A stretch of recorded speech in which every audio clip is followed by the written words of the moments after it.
ಒಂದ್ ಎಕರೆ ಕಬ್ಬ ಬೆಳೆಯುದು ಇವತ್ ನೋಡೋಣ ಬರ್ರಿ. ಗಳೆ ಲಂಗರಿ ಸಾಲ್ ಬಿಡುದ ಎಲ್ಲಾ ಕೂಡಿಕಿಸಿನ್ ಡಬಲ್ ಸರ್ಪೆ ಮಾಡ್ಬೇಕಾತೈತಿ. ಅದಕ್ಕೆ 20,000 ರೂಪಾಯಿ. ಆದ ಗಂಟೆ ಕಬ್ಬಿನ ಬೀಜ ಚಲೋ ತಗೋಬೇಕಂದ್ರ 3 ಟನ್ ಬೇಕು, ಅದಕ್ಕೊಂದ್ 10,000 ರೂಪಾಯಿ. ಆದ ಗಂಟೆ ಅದಕ್ಕೆ ಹಚ್ಚುದ ಆಳುಗಳ ಎಲ್ಲಾ ಕೂಲಿ ಕೆಲ್ಸದವ್ರದು ಅದೊಂದ್ 10,000 ರೂಪಾಯಿ. ಗೊಬ್ಬರ ಅದು ಬೇಕಲ್ಲ, ಅದಕ್ಕೊಂದ್ 20,000 ರೂಪಾಯಿ. ಇಡೀ ಕಬ್ಬಿಗೆ ಇದ ಔಷಧ ಕಸ ತೆಗಿಸುದ ಎಲ್ಲಾ ಹಿಡಿದ್ರ ಅದೊಂದ್ 20,000 ರೂಪಾಯಿ. ಎಲ್ಲಾ ಕೂಡಿ ಆತು 80,000 ರೂಪಾಯಿ.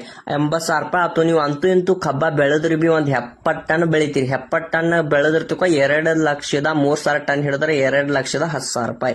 2,10,000 ರೂಪಾಯಿ ಒಳಗ ನಾವು 80,000 ತೆಗ್ದಂದ್ರ 1,30,000 ರೂಪಾಯಿ ಉಳಿತಾವ. 1,30,000 ಒಳಗ ನೀವು ವರ್ಷವಿಡೀ ದುಡ್ದಿರ್ತಿರ್ಲ ಅದೊಂದ್ 300 ಅಂತೆ ಪಗಾರ ಹಿಡಿದ್ರು ಬಿ 10 ತಿಂಗಳದ್ ಹಿಡಿದ್ರು ಬಿ 90,000 ರೂಪಾಯಿ. 90,000 ರೂಪಾಯಿ ತೆಗದ್ರು ಬಿ ಅದ್ರೊಳಗ ಎಲ್ಲಾ ತೆಗದ್ ಕಿಶನ್ ನಿಮ್ 40,000 ರೂಪಾಯಿ ಉಳಿತೈತಿ. ಅದಕ್ಕಂದ್ರೆ ಇದು ಭೂಮಿ ತೆಲಿ ಮ್ಯಾಗ ಬೆವ್ರ ಸುರಿಸಿ ದುಡಿದ್ರ ಉಳಿತೈತಿ.